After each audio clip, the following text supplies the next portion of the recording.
Halo semuanya. Assalamualaikum warahmatullahi wabarakatuh. Kembali lagi dengan catatan Bunda Raya. Oke? Bagaimana kabarnya? Semoga kita semua selalu sehat dan dilindungi oleh Allah Subhanahu wa taala. Oke ya. Yang belum subscribe, yang belum subscribe jangan lupa di subscribe dulu channelnya Catatan Bunda Raya ya. Jangan lupa subscribe Catatan Bunda Raya. Nanti kalian itu absen nama kalian di kolom komentar ini ya. Nah untuk hari ini kita akan belajar tentang ini ya. Nah ini ada namanya kelarutan dan hasil kali kelarutan. Oke.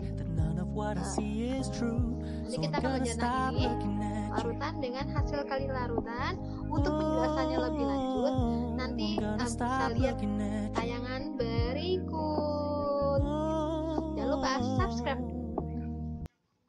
Oke, yang pertama kita bahas dulu tentang kelarutan atau solubility, yaitu simbolnya S kecil. Untuk kelarutan adalah S kecil.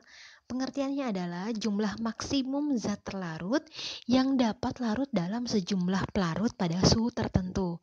Jadi kelarutan itu kita nyatakan dalam mol per liter atau molaritas. Tetapi bisa pula kita nyatakan dalam gram per liter atau miligram per liter.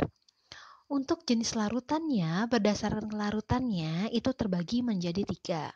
Yang pertama adalah larutan belum jenuh, yang kedua larutan tepat jenuh, yang ketiga adalah larutan lewat jenuh. Pengertiannya bisa kalian lihat di sini. Nah, untuk hubungan kelarutan atau si S dengan tetapan hasil kali kelarutan atau si KSP. KSP itu kalau bahasa Inggrisnya itu solubility product constant, sehingga kita sebut dengan KSP. Pengertiannya adalah hasil kali konsentrasi ion-ion pada saat larutan jenuh. Contoh soalnya nanti kita buat ya. Untuk contoh soal pada menghitung KSP-nya.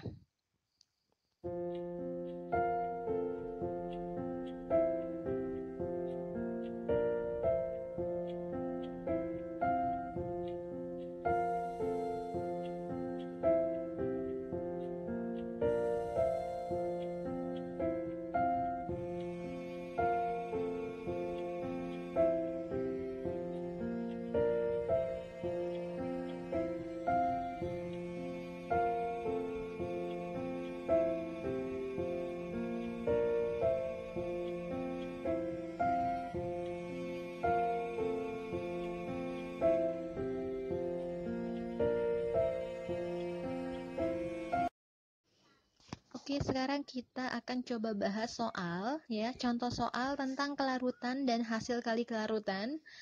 Misalnya kita menentukan KSP dari AB solid bolak-balik menjadi A plus aqueous ditambah B min aqueous ya. Berarti di sini AB-nya di sini mengalami reaksi keseimbangan yaitu AB A plus ditambah B min aqueous.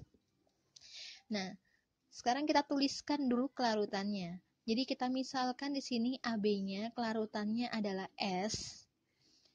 Nah, berarti untuk di A plus-nya itu juga dia kelarutannya juga kita tuliskan dengan S. Kenapa kita tuliskan dengan S? Karena lihat di sini perbandingannya. Untuk koefisien di AB itu dia sama dengan 1. Berarti untuk di A plus di sini juga sama dengan 1. Berarti bisa kita tuliskan dengan sama dengan si AB ini, yaitu S. Nah, untuk B min juga kita tuliskan dengan S karena koefisiennya 1. Nah, tinggal kita tuliskan KSP-nya. KSP-nya berarti kan hasil kali konsentrasi ion-ionnya. Berarti KSP sama dengan hasil kali konsentrasi A plus dikalikan dengan hasil kali konsentrasi si B min, ya. Sehingga KSP-nya sama dengan, masukkan nilainya, A plus-nya itu, yaitu adalah S dikali S, sehingga KSP-nya sama dengan S pangkat 2. Berarti S sama dengan akar dari KSP. Kalau misalnya kalian menentukan si S. Tapi kalau misalnya kalian hanya menentukan KSP-nya, berarti cukup sampai sini saja. Nah, contoh soal berikutnya. Misalnya, oke, untuk soal berikutnya nomor 2, A2B solid mengalami reaksi keseimbangan menjadi 2A plus aqueous ditambah B2- aqueous. Sama kayak tadi, berarti ini kita misalkan ya. Kita misalkan di sini dia kelarutannya S. Berarti karena di sini koefisiennya 2, berarti bukan S nulisnya, tetapi lihat perbandingannya ini 1, di sini 2, berarti kita tuliskan di sini dia 2S. Karena di sini koefisiennya 1, berarti sama kita tuliskan dengan di sini yaitu sama-sama 1 yaitu S. Nah, berarti kalau di sini 3, berarti 3S. Nah, sekarang untuk mencari KSP-nya, berarti KSP-nya adalah hasil kali konsentrasi ion-ionnya ya. Berarti hasil kali konsentrasi dari ion A+. 2 dari mana ini? Karena sini koefisiennya 2, berarti kita pangkatkan 2. Berarti hasil kali konsentrasi A+ dipangkatkan 2 dikali konsentrasi dari B2-.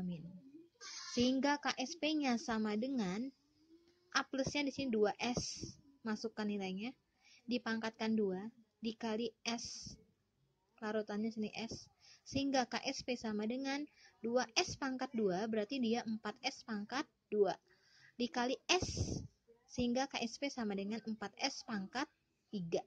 4S pangkat 2 dikali S sama dengan 4S pangkat 3. Sehingga hasilnya adalah S. Kalau kita mencari S-nya, bisa kita gunakan dari yang rumus ini. Dari KSP sama dengan 4S pangkat 3, kita turunkan di sini rumusnya adalah S sama dengan akar pangkat 3 dari KSP dibagi 4. Ya. Jadi S-nya sama dengan akar pangkat 3 dari KSP dibagi 4. Kalau misalnya secara cocoretannya kan seperti ini. KSP sama dengan 4S pangkat 3. Berarti kita bisa diputar arahnya, berarti di sini kalau kita mencari S pangkat 3 berarti KSP dibagi 4 gitu kan ya.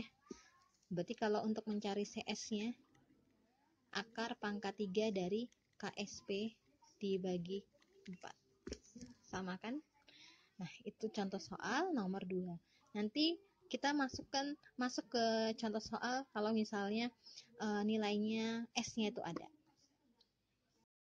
Oke, sekarang contoh soal berikutnya nomor 3. Kelarutan AgCl dalam 500 ml air pada suhu tertentu adalah 5 kali 10 pangkat 6 mol. Hitunglah KSP AgCl. Oke. Nah, kalau tadi kan belum ada ya nilai-nilainya, molaritasnya berapa, terus kelarutan juga belum ada. Nah, sekarang kita lihat di sini, lihat dulu diketahuinya. Di sini ada 500 ml air, berarti ini volume ya, volumenya. Terus di sini ada mol. Jadi jumlah mol dari AgCl-nya itu adalah 5 kali 10 pangkat 6 mol. Di awal tadi kita bahas kalau kelarutan itu kan bisa dinyatakan dengan mol per liter ya. Atau molaritas. Nah, berarti karena di sini di soalnya nilai kelarutan yang belum ada, berarti kalian harus menghitung dulu jumlah kelarutan dari si AgCl. Berarti masukkan rumusnya. SAgCl adalah diketahuinya kan mol dengan si volume, berarti mol per volume ya. Sama dengan jumlah molnya berapa? 5 kali 10 pangkat min 6 mol dibagi volumenya 500 ml. Ya, 500 ml. Oke. Berarti dibagi dengan 500 ml. Lihat di sini satuannya mililiter. Sedangkan kalau mol per liter itu harus berarti di sini harus kita rubah dulu ke dalam bentuk liter volumenya. 500 ml berarti dia 0,5 liter atau kita tuliskan dengan 5 kali 10 pangkat min 1 liter. Berarti 5 kali 10 pangkat min 6 mol dibagi 5 dikali 10 pangkat min 1 liter. sehingga didapatkan 5 bagi 5 habis ya, sama dengan 1, berarti tinggal 10 pangkat min 6 dibagi 10 pangkat min 1, hasilnya 10 pangkat min 5 mol per liter, atau kita tuliskan dengan 10 pangkat min 5 mol per liter, berarti molaritasnya. Berarti kelarutan dari AgCl adalah 10 pangkat min 5 molar. Nah, sekarang yang ditanya KSP-nya. Kayak contoh yang di atas. Berarti kita cari KSP-nya. Ya, KSP si AgCl ini berapa sih gitu kan? Oke. Buat dulu reaksinya ya. Kita buat dulu reaksi ionnya. Berarti AgCl ya, akan mengalami reaksi kesetimbangan menjadi Ag plus ditambah Cl-. Berarti di sini S-nya berapa? Berarti bisa masukkan nilainya.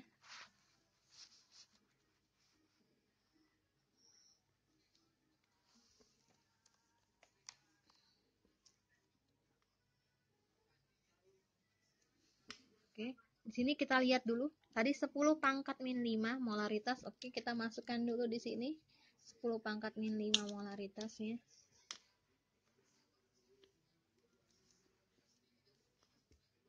Berarti di sini juga 10 pangkat min 5 ya. Karena di sini dia koefisiennya 1.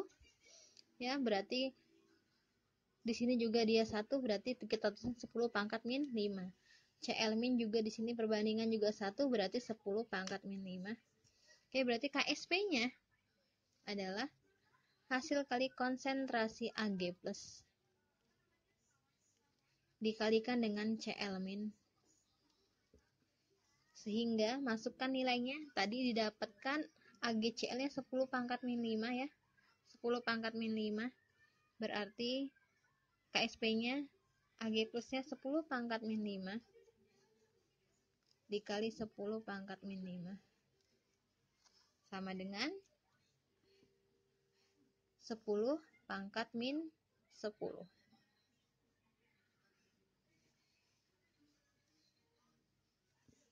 M kali M berarti M pangkat 2.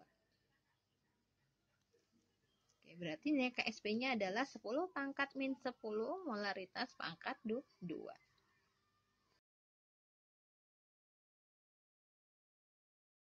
Oke, baiklah. Bagaimana dengan penjelasan tadi? Apakah cukup jelas? Atau ada kendala? Mungkin di nomor 1 sampai nomor 3. Ya, dari nomor 1, nomor 2, dengan nomor 3 tadi. Kalau misalnya ada kendala atau ada yang kurang dimengerti, kurang dipahami, itu nanti bisa kalian tanyakan lebih lanjut via WA boleh.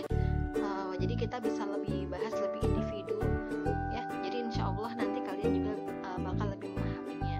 Tapi jangan lupa ini untuk kalian catat ya. Kalian catat di buku kalian masing-masing. Terus kalian pelajari lagi di rumah ya. Jadi jangan lupa ini kalian catat di buku kalian masing-masing dan pelajari lagi di rumah masing-masing.